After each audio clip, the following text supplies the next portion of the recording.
করে তারপরে সিমগুলো কিনবেন আপনারা।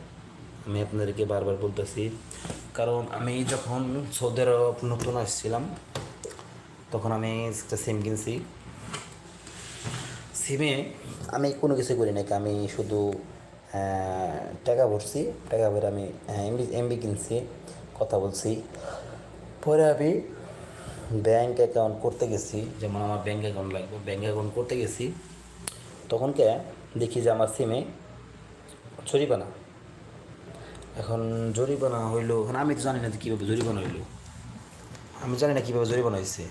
আমি জানি আমি সিম কিনছি, আমি সিম চালাইতেছি, আমি তো জানি না সিম জরিমানা হয়েছে।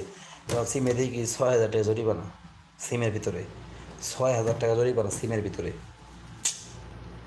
কী করি এখন? আবার আমার সিমে ওয়াইফাই রাউটার চলতেছে, ওয়াইফাই।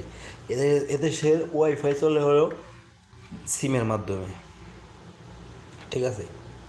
এদেশে ওয়াইফাই চলে সিমের মাধ্যমে, আপনারা অনেকেই জানেন, মনে হয় না না জানেন না, ঠিক আছে? অনেক ওয়াইফাই চলে হলো সিমের মাধ্যমে, এর কারণ হলো সিমে একটু গ্যারামা বেশি আসে। যাই হোক, আপনারা সবাই সাবধান থাকবেন, সাবধানে কেনাকাটা